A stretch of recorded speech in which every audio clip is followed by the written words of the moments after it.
Frank Sinatra is Edward Delaney. He has two great loves, his wife and his job. Now, two unknown killers threaten them. She's my whole world. Do you understand that? And time is running out. For 28 years, I've used instinct, and it saved my life. Frank Sinatra, Faye Dunaway, The First Deadly Sin. We're not talking about actors. We mean a real monster. I brought her back. She'll live, and I'll get her another body. I know they're going to catch me, but don't let anyone see me like that. Please, doctor, help me. Biologically speaking, it's of primary importance that man should want to mate. Hey, that's... You don't get all your kicks from surfing, do you? We want to be free to ride our machines without being hassled by the man. And we want to get loaded. You think you're going to make a slave of the world? I'll see you in hell first. The American International Podcast. Are you ready? Welcome to the American International Podcast. I'm Cheryl Lightfoot. And I'm Jeff Markin. And on this episode, we begin a journey through the catalog of human vices, starting with The First Deadly Sin from 1980. The First Deadly Sin was directed by Brian G. Hutton from a screenplay by Mann Rubin, which was based on the novel by Lawrence Sanders, and it was produced by George Pappas and Mark Shanker for Filmways Pictures. The First Deadly Sin stars Frank Sinatra as Sergeant Edward X. Delaney, Faye Dunaway as Barbara Delaney, David Dukes as Daniel Blank, James Whitmore as Dr. Ferguson, Brenda Vaccaro as Monica Gilbert, Martin Gabel as Christopher Langley, Anthony Zerbe as Captain Broughton. Also appearing are Hugh Hurd as Ben Johnson, Anna Navarro as Sonny Jordeen, Victor Arnold as Officer Kendall, George Coe as Dr. Bernardi, Joe Spinell as Charles Lipsky, Jeffrey DeMunn as Sergeant Corelli, Rubin Green as Bill Garvin, and Eddie Jones as Officer Curdy. And you may be asking why we're looking at another movie from Filmways Pictures. This was very early in the production cycle after their takeover of American International Pictures. And it does have an AIP production number, even though we couldn't find any evidence beyond that it began its life as an AIP project. But because it does have the production number of 8007, we are including it for thoroughness' sake. So The First Deadly Sin begins with a Filmways logo, we just explained that, and then credits over a large neon cross, which indicates that we are outside Mount Pleasant Baptist Church in Manhattan. A man in a black trench coat walks slowly down the street. There are Christmas lights everywhere. The man ducks into a townhouse where he watches the street from the window. Despite the lights, the streets are still pretty dark. We cut back and forth through many different images. We see surgeons scrubbing up, preparing for an operation. A bus drives through the streets. A few people get off at a stop. We linger on one guy who stops and looks around. And then we intercut with the surgery being performed. The man who was hiding in the townhouse leaves and starts walking down the street in the same direction that the other man is coming from. So they're about to pass each other. As they do, they give each other a friendly nod. With the first man now behind the second man, he raises an object that looks like a claw hammer maybe, and brings it down on the other man's head. As this happens, we see the surgeons performing the surgery get splattered with blood from their patient. Then we immediately cut to a police station where a couple of cops are bringing in 3 prostitutes. Officer Curdy, the desk sergeant, sends them upstairs for booking. Then the dispatcher, sitting next to Officer Curdy, gets a call for Edward Delaney, and Curdy tells him that he's out in the field. In fact, Delaney is at the crime scene of the murder that we saw committed at the beginning of the film. Yes, on West 81st Street. Officer Curdy tells the dispatcher to patch the call through to a patrol car in the area. And then we cut over to the scene of that homicide that we witnessed. Sergeant Delaney assigns a rookie cop to go through the garbage cans on the block. Dr. Ferguson is on site as well, and he's looking over the body, and he discovers that the victim's wallet was lying underneath the body. Delaney picks up the wallet by the edges, and the two look at the body and discuss what could have made the fatal wound. There's no depression or crushing, but there's a circular puncture hole in the back of his skull. Delaney posits that the weapon used was a hammer. Ferguson admits that's possible, but he'll be able to tell more after he gets the body on his table for further investigation. Delaney gives the wallet to another cop for fingerprinting, and asks/demands that Ferguson have a report on his desk by morning. Ferguson agrees because he can't refuse a pretty face. Then a cop tells Delaney that there's an emergency call for him. We cut away to what appears to be the apartment of the murderer. Well, we can kind of tell that because there are bloody rags by the bathroom sink, and there's a man in the shower. And the lighting on the shower, as the scene fades out, it seems to turn bright red, suggesting that he's bathed in blood and splashing it everywhere. We catch up with Delaney at the hospital. Apparently that's what that call was about. He's meeting with Dr. Bernardi. Delaney's wife, Barbara, had been admitted for a high fever and lower back pain about a week earlier. Dr. Bernardi says that they had to operate and remove one of her kidneys, and Delaney is stunned. She was supposed to be in the hospital no more than a week. Dr. Bernardi explains that when his wife went into shock, they had no choice but to operate. And while they were in there, they found an infected kidney, so they had to remove it. Delaney starts to get angry, but Dr. Bernardi tells him that a person can live with only one kidney. But Delaney's more incensed that the doctor's initial diagnosis was wrong. He rants for a bit, and then he asks to see his wife. Back at the police station, Curdy sends John Rogers up with some mail for Delaney. Johnny says that Delaney was supposed to be working earlier shifts this week. He must be working overtime. And Curdy warns him to go easy on him because his wife had just had surgery. Johnny goes upstairs, and Delaney greets him. Delaney tells Johnny about the case he's working on. Some guy was killed by a hammer strike. Johnny says that sounds similar to something that Corelli had been working on last week on 73rd in Amsterdam. Johnny asks after Delaney's wife. Delaney doesn't want to talk about that. So he asks when the cop who handled the other case will be on duty again. Roger tells him that Corelli works days. Then Delaney returns to the crime scene so we can get a shot of Frank Sinatra in front of the cross for Mount Pleasant Baptist Church for the trailer. You could tell it's deliberately framed that way. He has no reason to be there. And he's in profile too, so it's just this majestic shot. Day breaks. It's foggy and cold. We find that we're looking out a window where Delaney is sleeping on a couch. It's the hospital's waiting room. A nurse wakes him to tell him that he can go see his wife now. He enters the post-op, and Barbara's laying in a bed, and there's several other beds with patients in them around her. He goes to her bed, gives her a kiss on the forehead, and says, "Hey, kiddo, you look terrific. You don't look so good yourself, hotshot," she says. And Delaney replies, "Well, you know, cops partying all night." Barbara asks what they got her for. "Kidneys," says Delaney. Then he tells her that just last week, some guy was telling him that a person can live just fine with only one kidney. "Are you proposing to me, Sergeant?" she asks. "So what if I am?" he banters back. She says a girl would have to be crazy to marry a cop. Their banter is kind of cute, but the really inert delivery that she has to give it because she's a post-op patient takes a bit away from the scene. Now we're back at the precinct. Delaney consults with Sergeant Corelli about the other murder. The victim had no enemies. He was killed for no reason at all, and it was late at night when it happened. He and his partner initially thought that a hooker had done it because they caught her looting the body, and they arrested her for that, but her pimp bailed her out and she was gone the next morning. Then Corelli admits that the body was entered into the system as a mugging victim. "A guy with a hole in his head was a mugging victim?" asked the lady. He says he didn't think that the victim was worthy of the effort because it was just a Mexican waiter. But then he backpedals and says that he really was going to call it in the next day. But the new superintendent, Broughton, switched him to computer analysis instead. Delaney says he'd like to look into some of Corelli's loose ends to see if they fit into his own case. Sergeant Corelli asks Delaney if he's met Broughton, but Delaney hasn't had the pleasure yet. Corelli says that Broughton plans to reform the whole precinct. Corelli asks about Delaney's retirement and wonders why Delaney doesn't just hand this case off and get the heck out of there. Delaney says that he's going to run that case through the teletype to see if anything similar pops up. Then we return to the hospital. Delaney brings Barbara violets, saying they fell off a truck on his way over. She asked him to sit down and talk with her. Then she asked if the Christmas decorations are up yet at the stores.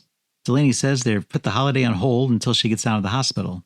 They make small talk about their cat, reminding her of a book she read when she was 8. The main character, Honeybunch, had a cat. Barbara falls asleep while talking about it. Their cat's name is Rocky. Oh. Now we're in the autopsy room, where Delaney arrives after reading the report that Dr. Ferguson filed after examining the body. Delaney is focusing on the wound and what could have made it. Delaney suggests a pickaxe, but Ferguson says no, it's not that, unless you can find a smaller version of a pickaxe. The wound was round and came in at an angle, then straight down at the base of the skull. So based on the height of the victim, they can assume the killer was at least 4 or 5 inches taller than the victim. Unless he was standing on a box. "Did you see a box out there?" asked Dr. Ferguson. He also says the killer must have been well-dressed and white to get so close to his target. "You know, the intricacies of your mind never cease to amaze me," says Dr. Ferguson. Delaney has the autopsy report in Corelli's case and says one of the other attendants worked on that one, and he asks Dr. Ferguson to take a second look at it. So Dr. Ferguson has Delaney added to his to-do list. Delaney goes home to his house with a bag of groceries. Rocky greets him with a meow. Rocky is on the counter. Delaney smokes a cigarette and looks at pictures that his wife had painted. Forgetting about the groceries he placed on the counter, Delaney shuts off the lights and goes upstairs, and he sits alone on his bed in the dark. Now we're back at the cop shop. Delaney asks the desk clerk about the cases he ran on the teletype. The sergeant points him to an in-basket full of cases.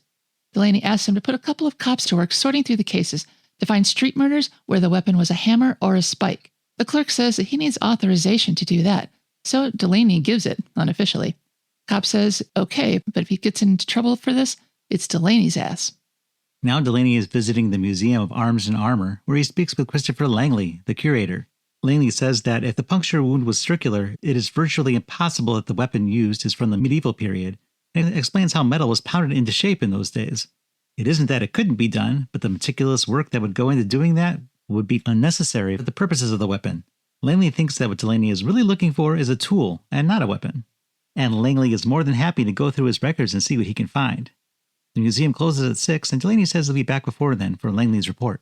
Now we're in the park, where Delaney is visiting the widow of the murder victim. Her name's Monica Gilbert. Delaney offers his condolences and then asks if her husband was meeting anyone that night. Did he have any enemies, etc.? Several, she says. He worked hard for a living, and many resented him for that. He saluted the flag. He loved his family. Of course he had enemies. Who wouldn't? And then she asks him to hold his condolences and apologies until he finds the man who killed her husband. Delaney then returns to the hospital, and now Barbara has a private room.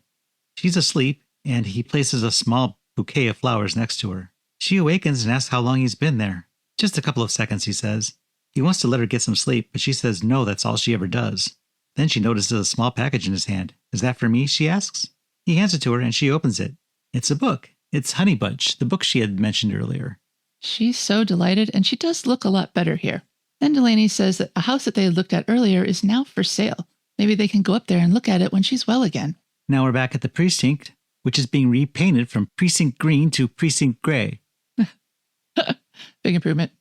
The dot matrix printer is going off, and it's just finishing the last of the files that the clerk is printing for Delaney. But the clerk tells Delaney that Captain Broughton came down when they were looking through them, and the captain wants to speak with Delaney right away. Delaney goes back to the museum to speak with Langley and see if he's found out anything. Langley has come up with a few examples of hammers, like a bricklayer's hammer and a upholsterer's hammer, but none of these fit the bill. Langley says he plans to visit some hardware stores in the area to continue his research. Delaney thanks him and tells him that won't be necessary, but Langley says he's an aging armory expert with little use, so let him have this. And Delaney tells him to go for it. And now we see somebody working out furiously on an exercise machine. We don't see his face. And this is just one of a bunch of scenes cut together quickly. It intercuts with a shot of Delaney sitting in front of a canvas, and Barbara still lying in bed in the hospital, being tended to by a nurse. Delaney starts to draw something on the canvas. The killer goes through his closet and is placing his weapon under a sweater. And then Delaney reveals what he was putting on that canvas. It's a list of murders by date and borough. The killer, if it's the same guy, moved from Brooklyn to Queens to the Bronx to Manhattan about every 6 months or so, committing 2 or 3 murders in each. And the killer cries in the shower. Who can't relate to that? Delaney goes to see Broughton, who tells him to stop trying to link his murder to any others. He only cares about the murders in his district. Broughton reminds him that Delaney's only a few weeks from retirement, so he won't cite him for insubordination. Delaney's dismissed, and he asks if he could stay on the Gilbert murder case, and Broughton tells him whatever makes him happy. This is kind of a funny scene. Langley's in a hardware store quizzing a clerk about what type of tool would match his particular murder he needs. The clerk thinks he's joking, but gets alarmed at Langley's pantomime of killing someone with the business end of the hammer he's holding. Langley asks the clerk about other uses one might have for a similar hammer, and the clerk lists camping, gardening, hiking in the mountains. What about mountain climbing? Asks Langley. Don't they use special equipment for that? Yeah, the clerk says, but we don't carry that kind of stuff here. Langley asks where he might find that sort of thing, and the clerk tells him probably at some kind of sporting goods shop. Langley shuffles off as the clerk wonders if he's now an accessory to manslaughter. Next, Delaney pays a visit to the home of Monica Gilbert. He asks if she and her husband had ever lived in Brooklyn Heights or Queens. Monica says that they've lived here ever since they were married. Delaney thanks her, and Monica apologizes for her behavior the day before. She knows that Delaney is doing what he can to find her husband's killer, and she says she will do anything she can to help. Well, he's going to call that bluff.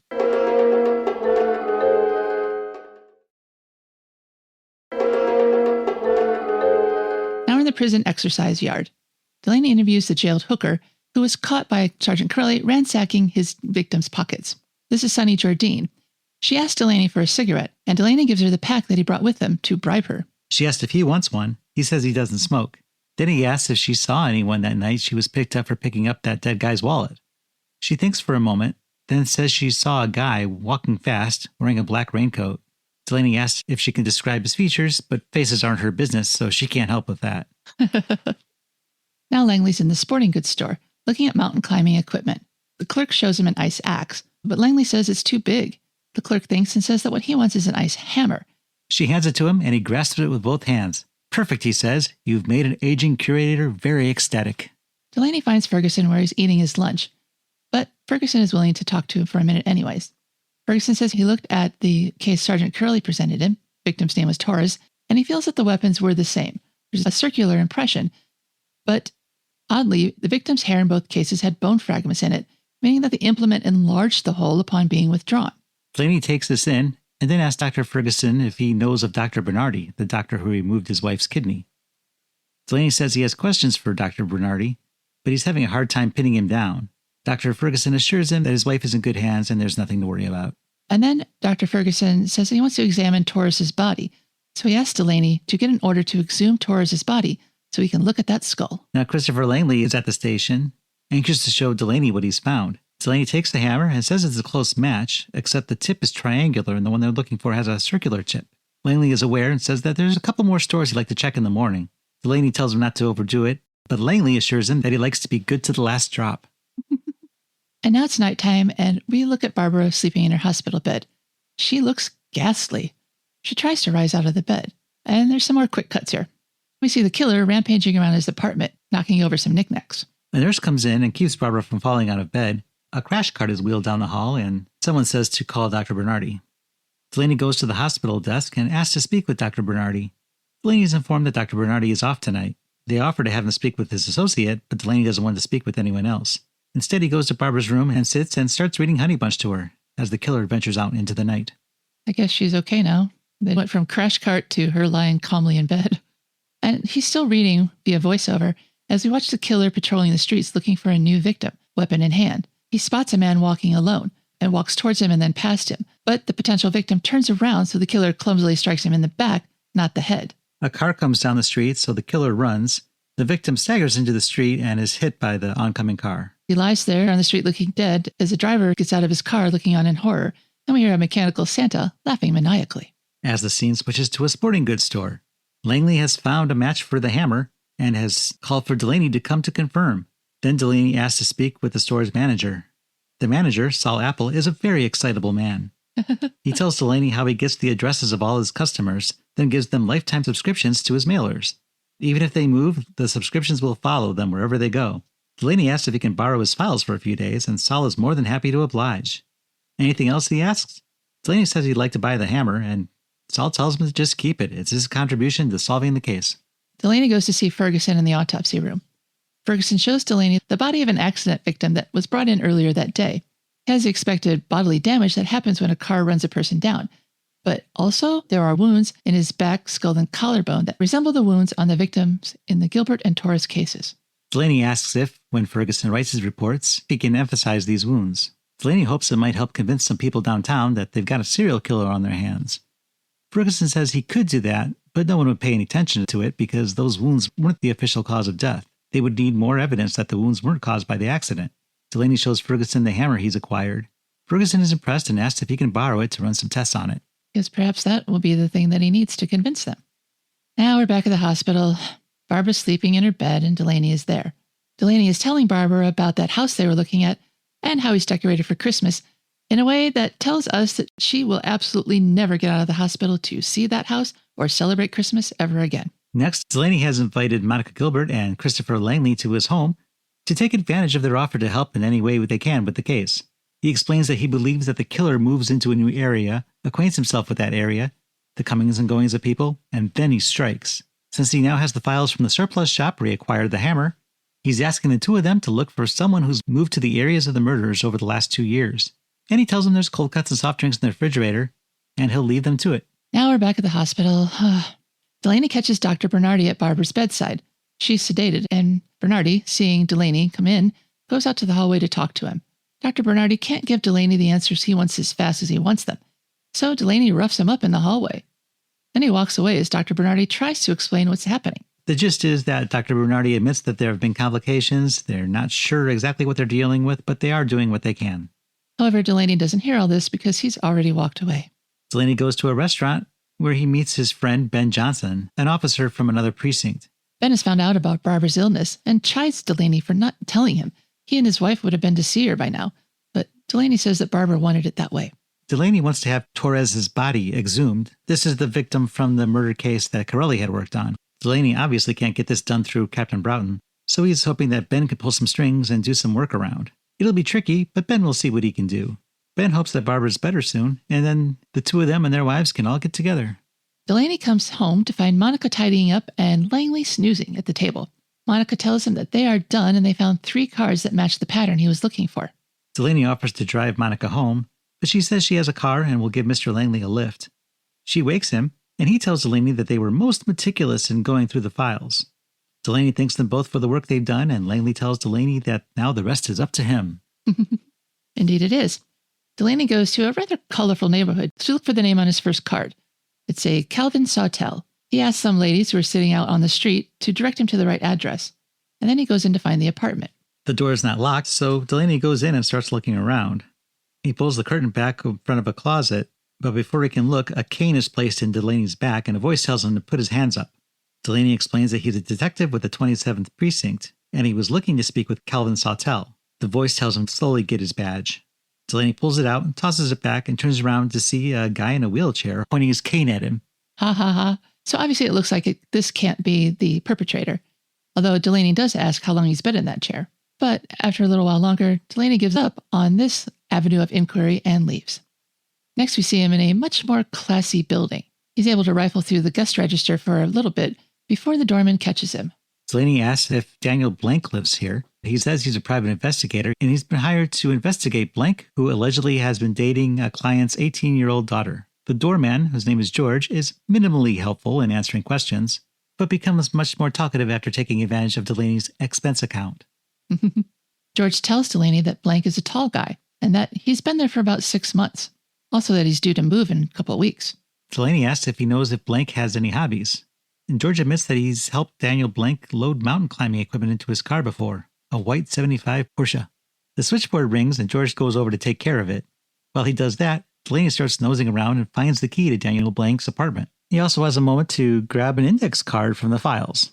George returns and immediately knows what Delaney has been up to. He takes back the key and tells Delaney the meter's up on his $20. Delaney asks how much for the key and 10 minutes to check out Blank's apartment. George says no way, but gives in when Delaney offers him $100. Only they'll have to do it tomorrow, when maintenance isn't running around. What's funny is that he says that he couldn't do it for $50 because he gets thousands of dollars in tips every Christmas. But $100, that's a totally different story. Seems like either way he's going to lose out. People find out he's indiscreet. After that, Delaney goes to the building where Blank works. He must have found that information out from that file card. An attendant directs Delaney to where Daniel Blank parks his Porsche, and Delaney goes up there. Meanwhile, we see Daniel Blank, wearing a wig, entering the elevator with many other people. They must be leaving work after the day's over. He rides the elevator down to the garage, and Delaney watches as Blank goes to the Porsche. Delaney approaches and says, "Excuse me, is this the 629 building?" Blank replies, "Yes, it is." Delaney thanks him and walks off, and Blank gets into his car and drives away. He looked a little suspicious there for a moment, though. I don't think he likes being noticed. At home, Delaney prank calls Blank and hangs up after Blank answers. The next morning, George the doorman accepts that $100 from Delaney and sets down the ground rules. Delaney has 10 minutes to go through the apartment. George will ring the phone in the apartment 3 times if anything happens to warn him to get out of there or when his time is up. Delaney goes up the elevator and finds Blank's apartment and opens the door. He goes in and starts poking around. He finds the place kitted out with an impressive home gym, some raincoats, one of them black, and under some sweaters he finds the ice hammer. It's in a plastic case.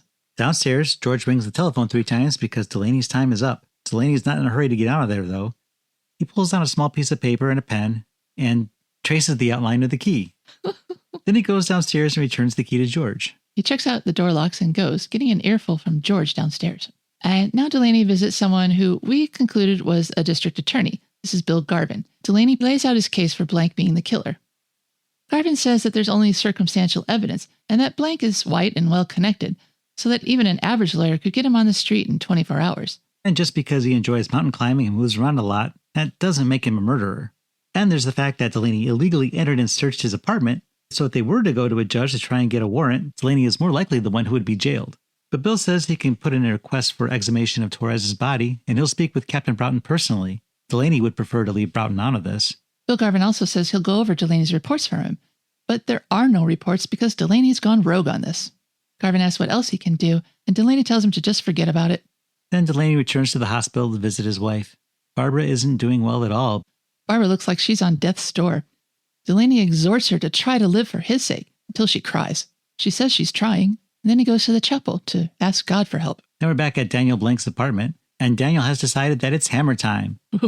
He removes the hammer from its plastic casing. Meanwhile, Delaney is back at home, and he's hand-grinding a key to match the tracing he made of Daniel Blank's key. He's hand-grinding a key? Okay. Back at Daniel Blank's apartment, he's getting dressed for a night out, and he's donning his wig. Delaney is also getting dressed to go out, but before he does, he pulls out his service revolver from when he was in the army and loads it up. We cut to Blank, who's putting the hammer on a special hook inside his raincoat. Delaney goes to Daniel Blank's building. He asks the night doorman, this is Mike, if Daniel Blank lives in the building. Yes, says Mike, and he goes to ring him up, but Delaney stops him, saying he doesn't want to disturb him. He says he'll see him tomorrow, but just tell him that an old friend stopped by. Then Delaney goes outside to wait in the shadows. A short time later, Daniel Blank comes downstairs, and Mike tells him that he just had a visitor. Daniel looks surprised because he has no idea who this visitor might have been. I don't think he has any friends. Now Daniel's on the move, and Delaney's following him from a distance down the street. As Blank is walking, he sees a group of rowdy kids on the street, so he turns around, forcing Delaney to do the same. Delaney ducks into a restaurant, where he keeps an eye on Blank until he can follow him again. Well, there, Delaney passes Willem Dafoe, sitting at a table, and as he's leaving, he almost bumps into Bruce Willis. Both uncredited cameos. They're not cameos, they're extras. Nobody knew who they were in 1980. Well, even though they weren't cameos at the time, we can see him that way now, but both uncredited. And now Delaney's back in pursuit. Blank dunks under some plastic sheets and closing some scaffolding next to a building that's under construction, and Delaney follows. Delaney manages to place himself in the middle of the sidewalk, so as Blank comes around a corner, they are face to face. A look of recognition crosses Blank's face, and he turns around and hurriedly heads back to his apartment. He closes and latches the door behind him and secures the chain lock for good measure. The phone starts ringing. He ignores it and instead strips down while hyperventilating and crying. Then he sits in the shower and curls up in a fetal position. Delaney's in the parking garage, and from there he enters Blank's building. He sees the sleeping doorman, so he heads up the elevator. He goes to Blank's door and tries out his DIY key, and it works. But since Blank has the chain lock on, Delaney has to use bolt cutters to snip it. Now he's in. He walks into the darkened apartment and turns on the lights. He hears the sound of whimpering from a closet. Delaney opens it up, and there is Daniel Blank curled up under a blanket. I knew you'd find me. I never could hide anything from you, he says. Delaney tells him to come on out and tell him all about it. Blank is happy to share his motive. Blank feels that he and his victim were friends, sharing an intimacy in death that surpasses that of even love. And after he kills them, they live in eternal love together forever. He asks if Delaney understands him, and then asks why Delaney didn't bring the leather bindings and blocks for his feet. Delaney tells him to come with them, and Daniel starts crying that he doesn't want to go back down to the cellar. It's cold down there. Delaney tells him he's going to take him someplace warm, and there'll be people there he can talk to. Why do I have to talk to anyone else? Asks Blank. He stands up, now adopting a more powerful persona. He starts threatening Delaney with his fancy lawyers and threatens to call the police on him. And Delaney lets him do it. Blank picks up the phone and makes the call. Someone has broken into my apartment, he says. Delaney raises and points his gun as Blank gives his address and tells the operator that he's in no physical danger. Then Delaney fires his weapon. And then Delaney goes to the station, where he turns in his badge, his gun, and hands the clerk a letter of resignation to give to Broughton. As Delaney's walking out, Officer Curdy at the desk asks him if he wants to look into a homicide on 83rd Street, a hotshot executive on the 21st floor. Delaney tells him that he's just turned in his badge. You really did it, huh? Asks Curdy, not realizing that this is a very loaded question. Yeah, I did it, says Delaney. And then Delaney goes to see Barbara in the hospital. He's reading to her some more from the book Honey Bunch. This proves fatal to Barbara, but that doesn't stop Delaney, who's determined to finish the adventures of Honey Bunch. And then we fade to black, and that's the end.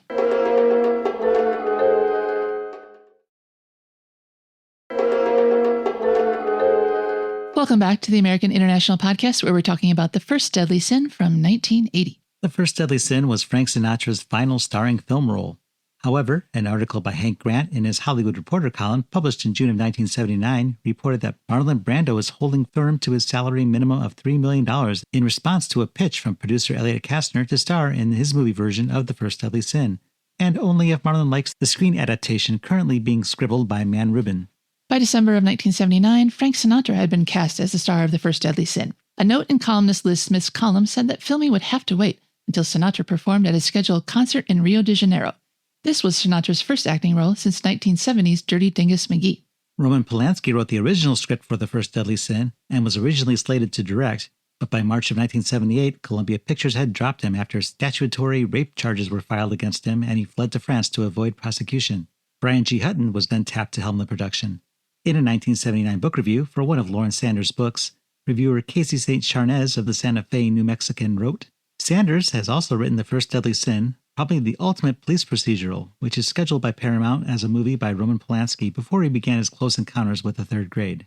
There are a couple other references to Roman Polanski that really minimized what he had done. This was one of them. The First Deadly Sin was the third film produced by Sinatra's production company Artanis. The film was shot in 20 days in March of 1980 in New York City at various locations around Manhattan. The budget for the movie was around $8 million. Tonight Show's second banana, Ed McMahon, auditioned for a part in The First Deadly Sin. In a column written in January of 1980 by Janice Parks for the Houston Post, McMahon is quoted as saying, I'm up for 2 movies in New York. One is with Paul Newman and the other with Frank Sinatra.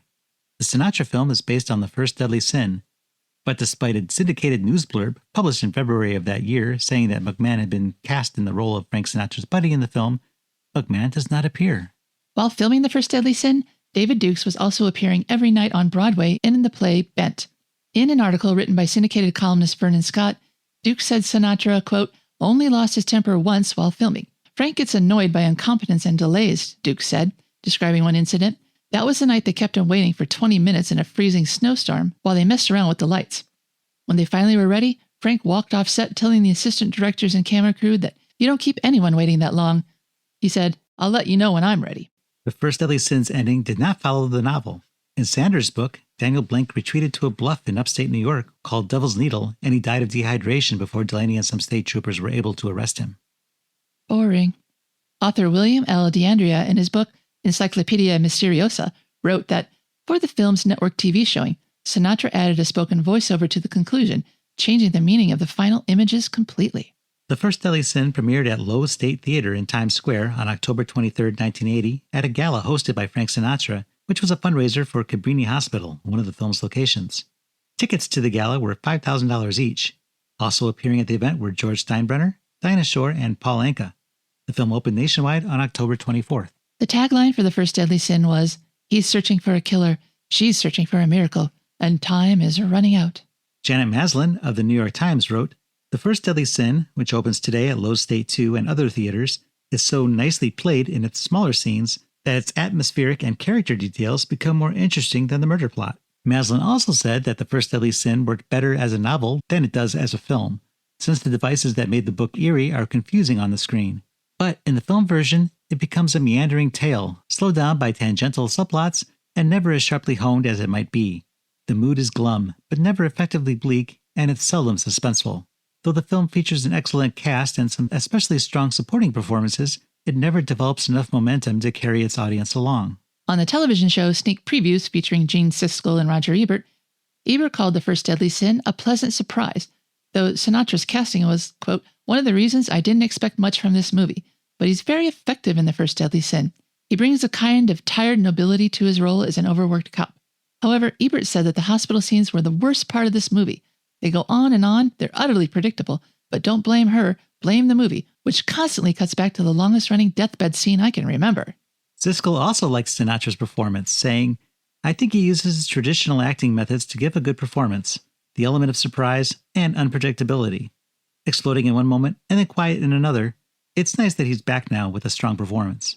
Bernard Drew, writing for the Gannett News Service, wrote, the big mystery of The First Deadly Sin, which is supposed to be a mystery of sorts, is why Frank Sinatra should have chosen to return to the screen after a 10-year absence in so awkward, cumbersome, and unthrilling a thriller.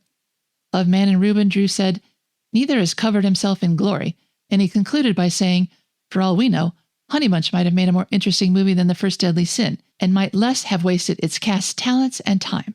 Vern Stefanik, in his review, published in the Tulsa World, disagreed, calling The First Deadly Sin a murder mystery that is consistently suspenseful and frequently impressive. Though he called Sinatra's performance unspectacular but solid, he also said that Sinatra handles the role with an aplomb you'd expect from a quality professional. He praises Whitmore, Gabel, and Dukes' performances, but said anyone going to see the film to see Faye Dunaway may be disappointed. Her screen time was effective but brief. The Daily Hampshire Gazette seems to have mixed up the plot of The First Deadly Sin with an entirely different movie in its listing of films opening up that weekend, saying the film was about, quote, Frank Sinatra and Faye Dunaway in a romantic drama adventure of the big city. Oops. Hope nobody went looking for that movie. Joseph Gelmus, writing for Newsday, said in his 2-star review, the opening montage of The First Deadly Sin immediately sets the tone and structure of a film that has identity problems. Sinatra's detective Edward Delaney is the only constant in the plot.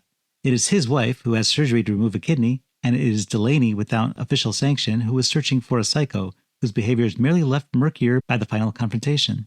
With all these dramatic elements, it's ironic that there's too much and not enough to make one good movie. Mignon Kilday of the Mobile Press in her review wrote, Halloween is the perfect season to open The First Deadly Sin. Although the story in general is mundane, the climax and the conclusion are worth waiting for. Totally unpredictable and unnerving. In leaving the theater, you will probably look over your shoulder if a tall man passes you.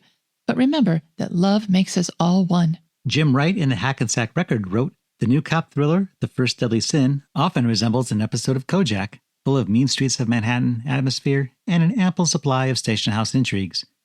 The difference is that Frank Sinatra doesn't have as much panache as Telly Savalas, and what would have been a routine TV melodrama has been padded out to 2 hours by a terminal subplot involving Delaney's wife. Don Leckman in the San Pedro News Pilot said, Frank Sinatra has obviously made some lousy decisions in his life, but he's made some real winners too.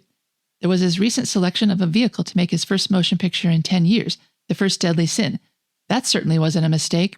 The film turns out to be a first-rate movie, a real thriller spiked by exceptional performances from Sinatra as Detective Sergeant Delaney down to David Dukes as Daniel Blank, a psychotic killer. The First Deadly Sin was nominated to receive an Edgar for Best Picture in the Edgar Allan Poe Awards, and Martin Gabel was nominated for Best Supporting Actor by the Academy of Science Fiction, Fantasy, and Horror. Also, Faye Dunaway received a different kind of accolade, being nominated as Worst Actress in the inaugural year of the Golden Raspberry Awards, along with Nancy Allen for Dressed to Kill. Both lost to Brooke Shields for her performance in The Blue Lagoon. Yeah, that was deserved. Frank's daughter Nancy Sinatra wrote in her book, Sinatra, An American Legend, that her father was very excited about this film.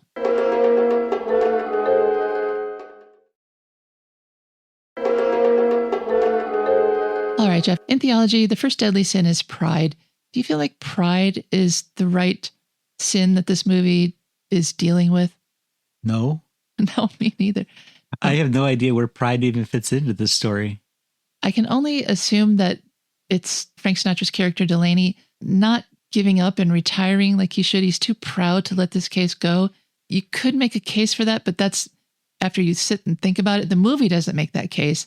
That's me trying to retrofit a explanation for the title of this movie matching what actually happened. Right. It's not pride. He's just trying to find something to do to kill his time because his wife's in the hospital. He's trying to keep his mind off the fact that she's probably going to die. Right. And it doesn't even seem like anyone besides Daniel Blank is sinning, and his motivation is never really explained. He does give a speech where he makes some sort of cockamamie reasoning for why he does this, but it doesn't make any sense, and we don't know his backstory at all. Just some glimpses of what probably was a very unhappy childhood. And I think that it establishes that he's likely not sane. No, he's not. But that's not a sin. I mean, murder is a sin, yeah, but that's not even one of the deadly sins that people ought not to do. But it's really the deadliest if you think about it. Oh, yeah, it's a sin and it's deadly, but it's not one of the 7. Laura Sanders wrote another series of books on the commandments, and this would have been a much better story for the thou shalt not kill commandment. I think he just got his titles mixed up. Once they introduced the book Honey Bunch into the story, there's a bunch of passages that are read. I didn't notice, but did they seem to reflect what was going on elsewhere in the film? Because the very last one, I thought they were talking about a funeral when Barbara dies. But other than that, it just seemed like it was just random reading. So I didn't really pay much attention to it. I wouldn't say the last one reflected a funeral. I think it was meant to signify going to heaven.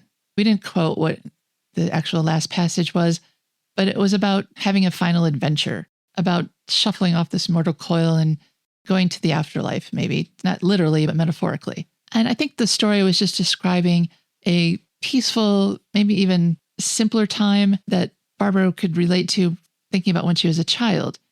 It had nothing to do with what was going on in the movie. It was sort of the antidote to that. This kind of homespun story about a little girl and what was it, a balloon or something? I don't know. I don't know. She had a cat. Oh, well, she had a cat, but it wasn't about a cat. I don't know. I assumed it was about a cat. I admit I didn't pay much attention to the story. No, but it was just one of those stories that are from the 1940s that have no reflection on any kind of real trouble in life. A little girl with a mild obstacle overcomes it and has an adventure. That's kind of disappointing because that would have been really good writing if they had come up with something that would counterpoint what was going on. Well, I think they kind of did at the end where Frank Sinatra's reading to his wife's corpse about this little girl running off and having had this great adventure. So she's done having this adventure and now her story's over and Barbara's story's over because she's dead. And I think that was kind of what we were supposed to take from that. That's why he kept reading it. He could have just like cried and sobbed on his wife's body, but he kept reading. He still had 2 sentences left in the book. Probably wanted to see how it turned out. Yeah, I caught that at the end, and that's why I wondered if retroactively I missed something. That's why I asked, because I hadn't been paying attention to the story within the story and wanted to make sure I didn't miss anything. I would say it was more counterpoint to the story than anything aligning with the story. How do you think it's played as a procedural? I thought it was a good procedural. I actually enjoyed that part of it, and only that part of it. I think it was really well done. It seemed very real. The sound design in this movie is pretty amazing. There's a lot of noise. City sounds, yeah. When they're in the precinct, you hear all this murmuring and clattering of typewriters. Yeah, and it sounds like a busy office. And it's really well done. When he's in the chapel, people are coughing. You hear people cough. There's nobody in the building, but there's like 2 little ladies sitting there in another pew. Mm-hmm. But you hear people coughing and you hear all this like whispers and stuff, and it feels like a real space. You're really there with him. Yeah, I thought so too. And the hospital seems real. It's messy. He goes into Sawtell's apartment and it's kind of a dump. It looks like somebody's real apartment. And by contrast, Blank's apartment is this sterile, clean environment. But it does look like a real crazy person set that up. Well, he takes a lot of showers. Yeah, he's very clean. He even shaves his head so he doesn't have hair. I think that as a procedural, I was very invested in solving this case and watching him solve this case. I really loved Christopher Langley, Martin Gabel, as the weapons expert. His scenes were so good, and it was so fun watching him. It was, but his first appearance, you wouldn't think that because it takes him a zillion years to spit out a sentence. He's like, between every word, and it takes him forever. And then he winds up being your favorite character in the movie, and that catches you by surprise. Yeah, it does. Yeah, I loved him. I would like to watch a movie about him, to be honest. Maybe not a movie, but a series about him assisting the police with their weapons inquiries. That could be really fun. So he's a little bit wasted here, but he really made the movie better. And I like Dr. Ferguson too, the medical examiner. He wasn't like super helpful. He was very busy, but between him, Delaney, and Langley, they solved this thing. And of course, Monica Gilbert helped too. Well, Monica Gilbert, Brenda Vaccaro, she has a voice made for noir. And she only was the victim's wife here. It's not like she was the femme fatale. No, there really wasn't one in this movie. No, unless you count Daniel Blanc, the homme fatale. I think you could look at this as kind of a modern noir. You're not going to get the shadows of blinds on the walls or anything like that, but it's a very dark film. Well, they tried to be a little atmospheric and moody. When the murders were committed, I thought that was kind of noir. And then just watching Blanc in his apartment when he's not crying in the shower, it was very dim in there. It was very shadowy. Well, his walls are darker than the precinct gray that they're painting the police station. They're a very dark gray. I feel like when we're in the police station, it's gritty police drama. It is. And even the color scheme that they use there, that's originally green, and they're painting it gray, and then it shows up again green later in the movie again for some reason. But well, they can't paint the entire building in one scene, It takes time. And I think the only thing that really dragged this movie down is the hospital stuff. When I was thinking about this movie this morning, I was thinking of a much better way they could have presented this. They could have had her be at home and not feeling too well. And then they could have pulled out the she dies at the end part still. But then we could have gotten Faye Dunaway actually performing, because her banter with Frank Sinatra was really good. It was really well written. And you could really tell that these people cared about each other and had a lot of fun together. But coming from her whispering in a hospital bed, it was just wasted. It was so inert. Yeah, it could have benefited from some flashbacks or something. Yeah, have her be at home, have her maybe getting gradually sicker, but we get to see her well. We get to see them play off each other and interact in a way that makes us understand why they care about each other. Instead, she's already 3/4 of the way gone by the time we meet her. And it opens with the surgery, and it was just really gross. And I think that was another allegory that they were trying to do in the film, but it didn't work for me. No, I only just realized right now that was her surgery at the beginning. Oh, you did? Yeah. Oh. Well, I will give you that they don't explain it very well. A lot of this stuff just happens and they don't say who people are and who they are to each other, especially in his investigation, the characters that Delaney works with. When he goes to talk to Ben, his friend, we don't know what his rank is. I think they all work in the same precinct and they're all under Broughton, but somehow Ben has some pull that Delaney doesn't. Oh, and when he talks to Garvin, we kind of see law books in his office, but his office doesn't look like a fancy lawyer's office. It's real cramped and, well, it's not precinct gray, but it's like just boring beige walls. And he doesn't have his name on the door. It just says like room 203. He doesn't have a desk plate. So we don't know what his role is. I just assumed he was the DA, but that's on me. The movie didn't give any indication. It's likely that stuff is better explained in the book. I'm sure. And I don't know if it was a bestseller or not, but maybe everyone was assumed to have read the book. It was a bestseller. And some of the reviews we just read off compared it to the book, I think. At least one did. But a lot of the stuff you're saying, I think that goes to make the movie a lot more realistic because people don't introduce themselves every time they see each other because they already know each other. Right. That's done in film for the benefit of the audience. And this film dispenses with that. They don't bother. It's up to you to keep up. No, but if he's laying out his case before a guy, he could just say, look, you're the DA. You tell me, is this enough to book this guy on? And then the guy could be like, no. And then the scene could progress. But just not knowing who the heck he is and having to think about it and come up with it later, that's hard on the audience. Well, the average audience doesn't look at it in the detail that we look at it because we're trying to explain it. You just kind of go with it. And if you don't get it, oh, well, you just go to the next scene because something else is happening now. Yeah, that's true. You can just let it fly by. You don't have to know what that guy's position was, that he was just a guy who was in a position to help. I know. And I don't get bogged down on the little details when I'm really enjoying myself in a movie. But then when I have to go back and pick it apart, that's when I get stuck on them. So the first time I watched it, I did just what you said. I just let it go to the next scene. And I'm trying to put everything together too, just like Delaney's putting it together for his case. I'm trying to see what everything means. So I care a little more about who's who and what they're doing. This is the second time we've seen David Dukes in a movie for our podcast, and the second time he's been shot at the end. Oh, like in The Wild Party. He was a very different type of character there. He was a writer, and he didn't die. No, he didn't die in that one. He had a time to write a poem about the movie. I thought Frank Sinatra was really good in this.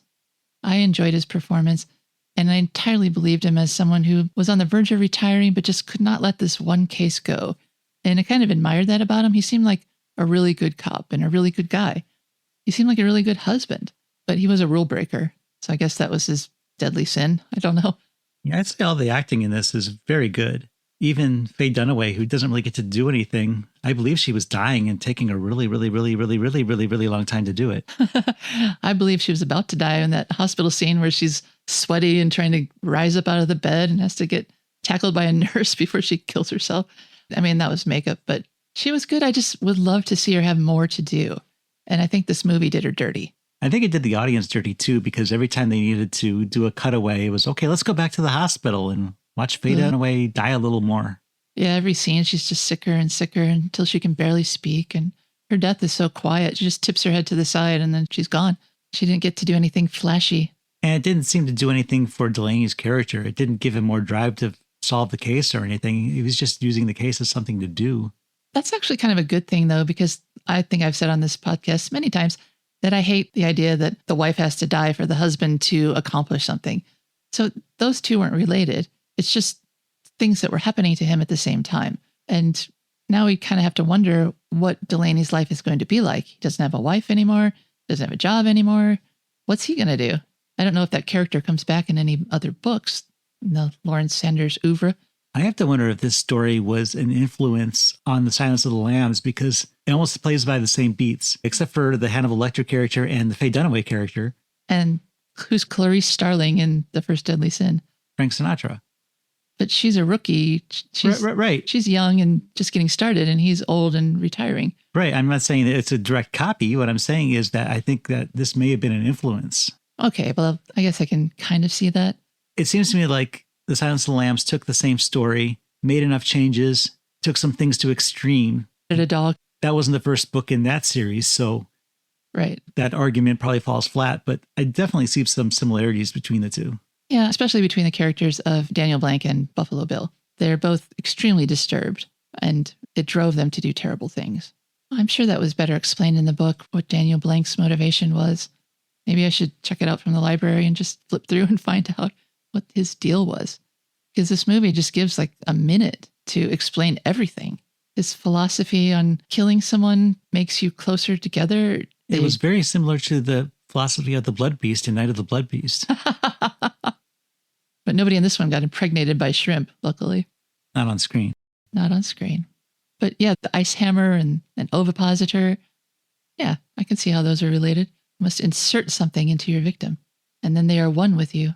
So that's how we get from Night of the Blood Beast to Silence of the Lambs, if you're ever wondering. It's almost a straight line. All right, so for the first deadly sin, would you give it an A, an I, or a P? That's our American International Podcast rating system, where A is awesome, I is intermediate, and P is pathetic. Well, I thought this was a very good, very realistic, very gritty movie. And it's well done. The actors are all great. The characters who are supposed to be interesting are. Ironically, I think that the killer isn't very interesting. He's just weird. And I think that really the only thing that I would complain about is all the Faye Dunaway stuff. Not her herself, but all the cutaways to the hospital, which you kind of have to give allowances for, because if your wife's dying, of course, you're going to visit her in the hospital a lot. And Delaney probably does that more than most characters would in their movies. More than most husbands would in real life. But it just didn't do much for me personally. So I'm just going to give this one an I. And I think they could have used a stronger ending as well. I just don't know what that might have been. But this one is just an intermediate grade for me. What are your thoughts? Well, I think that the ending could have been stronger if the death of Faye Dunaway was more of a shock and a surprise. Like I said, if she had been more or less healthy, but maybe seeming to come down with something, and then at the end he comes home and finds her dead, and then, we just see him kind of looking shocked, like, what am I going to do now? I think that would have been a much stronger ending. So you're right about that. I guess it could have been something else too, but the way it ended, it's such a downer. At the point we were watching it the second time, I wanted it to just end when he retired and walked out of there saying, yeah, I did it, and then getting away with it. But they don't. The movie doesn't do that. However, thinking back on this movie, I find myself thinking about how much I enjoyed it. Like how good of a procedural it was, how invested I was in it. And yeah, the killer's motivations and the killer as a character are just not that great. Could have been so much stronger. And I think David Dukes is a good enough actor that had he been given more, he would have given back much more. And it would have been better for us as viewers. But honestly, I want to give this one an A. I really enjoyed it. And I think as a whole, it's a good movie. You can take individual parts of it and say this could have been better and this could have been tighter. And I think it was way too long. It was really a long movie. I prefer them in the 90-minute range, and this was close to 2 hours. But with that being said, I think it's a good enough movie, and Frank Sinatra's performance is so good in this, as are a lot of the supporting characters, that to me it's an A movie. Now, is it an A+? No, it's an A-. And I can see why you gave it an I, but I'm going to go with A. The first deadly sin may be pride, but we don't let that stop us from being very proud of our website, AIPpod.com. That's where you can listen to past episodes, find links to all of our socials, and even browse posters, lobby cards, and trailers for the films we've covered. You can also send us a message, tell us what you think of the movies, or request a film you'd like us to tackle in a future episode. Plus, under the Help Us tab, you'll see a list of hard-to-find movies we're still hunting down. And if you'd like to support the show, we've got a store right there on the site. Every purchase helps us keep the podcast going and the website alive. So head on over to AIPpod.com and join the fun. It is fun. So now there's nothing left to do but explore the second deadly sin. For the American International Podcast, I'm Cheryl Lightfoot. And I'm Jeff Markin. And we'll meet you at the drive-in.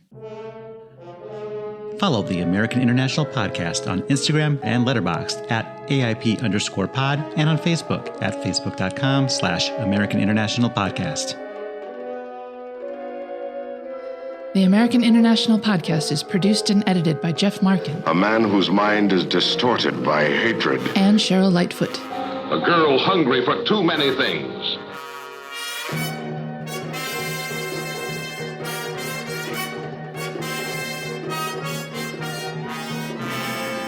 The American International Podcast is part of the Pop Culture Entertainment Network.